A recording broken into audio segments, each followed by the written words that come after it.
లేని వాడికి డబ్బులు ఇచ్చే కార్యక్రమం ప్రభుత్వమే చేస్తుంది కదా.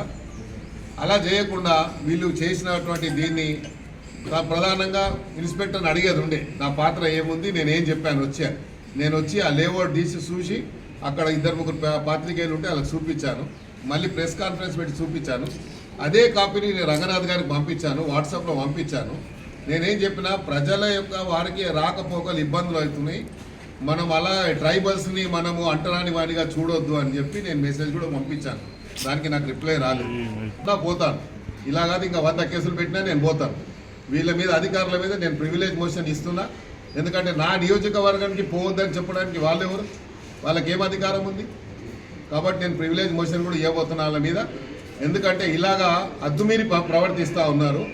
అద్దు ఎంత ఉందో అంత పని చేసుకుంటే వాళ్ళకు మంచిది, మాకు మంచిది. అధికారులు ఏదైతే డిపార్ట్మెంట్ పరంగా అది ఉంటే అక్కడ మీరు ఎవరిని ఇన్వాల్వ్ చేయలేదు.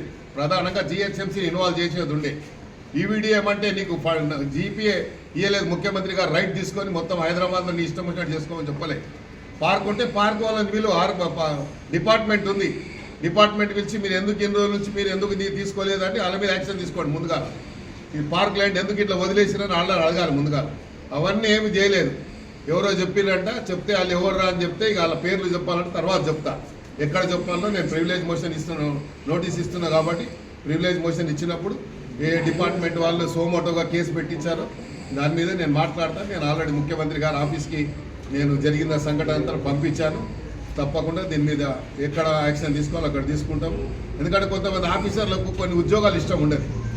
ఇదంతా ఏంటంటే ఇలాంటి ఉద్యోగం ఇష్టం లేక ఇక ఇట్లాంటి పనులు చేస్తే మమ్మల్ని తీసేసి ఇంకా మంచి ఉద్యోగం ఇస్తారు ప్రయత్నం చేస్తారు. కాబట్టి ఆ ప్రయత్నంలో భాగంగా మా మీద కూడా కేసు పెట్టిరేమో, సంతోషమే, దాన్ని వెల్కమ్ చేస్తాం.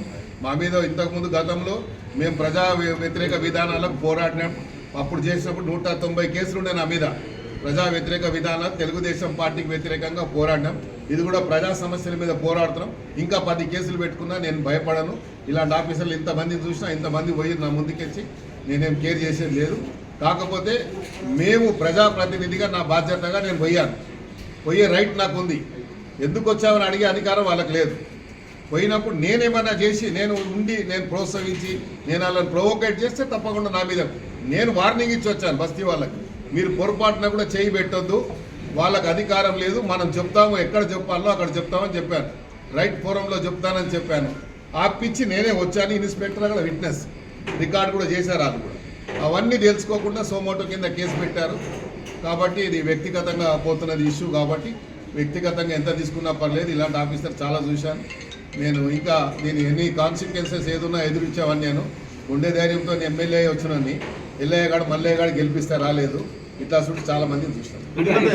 ఆ ఉద్యోగం ఇష్టం ఉండదు, ఆ ఉద్యోగం ఇష్టం లేకుండా గిట్లా ఏదైనా చేస్తే తీసుకుపోయి ఇంకేదైనా మంచి పోస్ట్ ఇస్తారు అనుకుంటారు. కొంతమందికి ఏమో డైలీ పబ్లిసిటీ కావాలనుకుంటారు. మాకేం కావాలి? ప్రజా సమస్యల పరిష్కారం కావాలి. మాకేం మేము పబ్లిక్ లైఫ్లో ఇన్నేళ్ళ నుంచి ఉన్నాము, ఇన్నేళ్ళ నుంచి ప్రజల మధ్యలో ఉన్నాము, ప్రజా సమస్యలు తెలిసిన వాళ్ళము, ప్రజలు ఎట్లా ఎదుర్కోవాలి, కష్టాలు ఎదుర్కోవాలి తెలిసిన వాళ్ళము. తెలుగుదేశం పార్టీ 19 సంవత్సరాలు అధికారంలో ఉంటే 19 సంవత్సరాలు ఆపోజిషన్ ఎమ్మెల్యేగా పోరాడి చెలో అసెంబ్లీ కార్యక్రమంలో నెత్తులు కలిగి బుల్లెట్లు మా పక్క పైన పోయినా భయపడలేదు. కేసులు అప్పుడు 190 కేసులు పెట్టారు. మేము భయపడ్డామా? ఇప్పుడు మేము భయపడతామా? ఇవన్నీ భయపడే వాళ్ళం కాదు.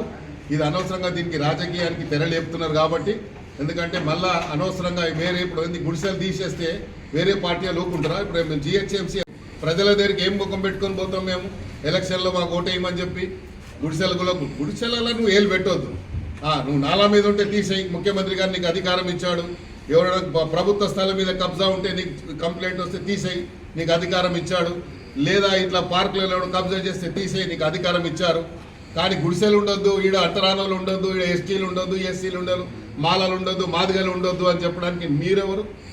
కాబట్టి ఇది ఎస్టీల బస్తీ, ఎస్టీల గురించి కేటాయించిన బస్తీ.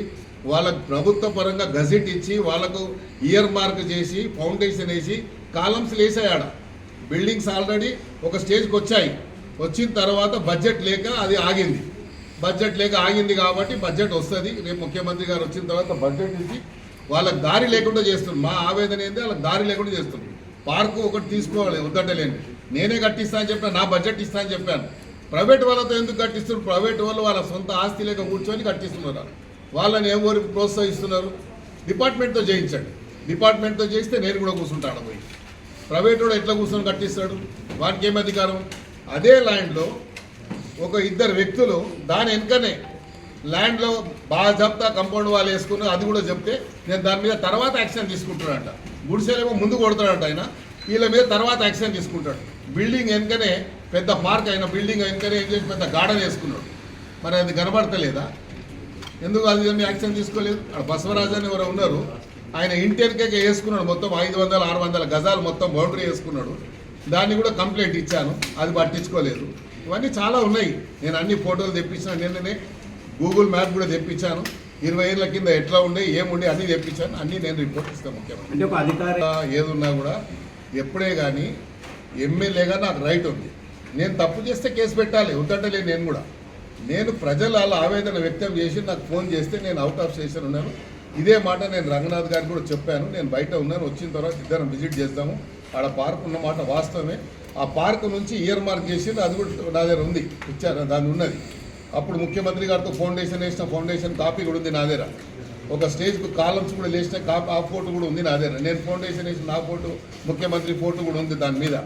కానీ ఇంత ప్రోయాక్టివ్గా పనిచేసే అవసరం ఏంది? ఎవడో ఏంటంటే సొసైటీ వాళ్ళు కంప్లైంట్ చేశారు సార్ అంట. సొసైటీ వాళ్ళు కంప్లైంట్ చేస్తే మనం ప్రజాప్రతినిధిగా నన్ను అడగొద్దా? ఏం సార్ ఇది నిజమా లేదా అని? నువ్వు ఇవాళ అధికారం ఈడ ఉంటావు, రేపు వెళ్ళిపోతావు. మేము ఈడ ఉండాలి కదా, పుట్టి పెరిగిన వాళ్ళ మీద. నువ్వు రిటైర్ కాగా నీ ఊరు కురుకుతావు. నేను ఈడే బతికినా ఈడే చస్తా కదా.